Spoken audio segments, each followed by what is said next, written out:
Pakistan super league 6 میں شامل افغان کھلاڑی راشد خان کا سفر ختم ہو گیا۔ پی ایس ایل سیزن 6 میں لاہور قلندرز کی جانب سے کھیلنے والے 22 سالہ افغان لیگ اسپنر راشد خان وطن واپس روانہ ہو گئے ہیں۔ ٹی20 فارمیٹ کے number 1 bowler Rashid Khan Zimbabwe کے خلاف ٹیسٹ سیریز میں شرکت کے لیے وطن واپس روانہ ہو چکے ہیں۔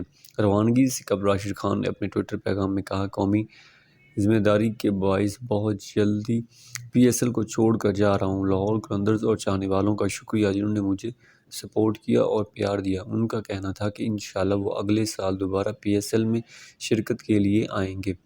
واضح رہے کہ راشد خان پہلی مرتبہ پی ایس ایل کا حصہ بنے تھے۔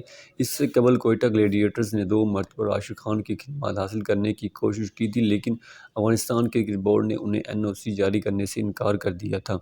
اتوار کے روز راشد خان نے پشاور زلمی کے خلاف کھیلتے ہوئے انوکھے انداز میں بلہ گھما کر چھکا مارا تھا، جسے ہیلی کاپٹر چھکے کا نام دیا گیا اور اس چھکے کی ویڈیو سوشل میڈیا پر وائرل ہوئی تھی۔